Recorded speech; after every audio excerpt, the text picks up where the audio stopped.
Seconda edizione del premio letterario sportivo Città di Padova intitolato a Memo Geremia, indimenticato protagonista del mondo dello sport padovano. L'amico di tutti, Geremia credeva moltissimo nella possibilità di formare i giovani attraverso lo sport. Valorizzare una figura mitica dello sport padovano attraverso un premio letterario che ricordasse lo sport e i valori che lo sport trasmette attraverso la letteratura. Un premio dunque per diffondere i valori ideali e culturali legati allo sport, promuovere la lettura e infondere i principi di passione e sportività. Il 20 di novembre scorso abbiamo avuto 3 premiati ad altissimo livello nazionale, la Federica Lisi Bovolenta, Giorgio Terluzzi e Luca Cognolato. Il premio è suddiviso in 3 sezioni, il tema è proprio lo sport a 360 gradi. Il premio è strutturato in 3 categorie.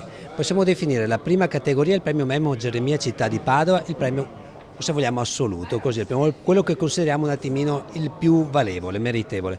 Il secondo premio vorrebbe avere una valenza tecnica ma non ce l'ha ed è intitolato premio CONI.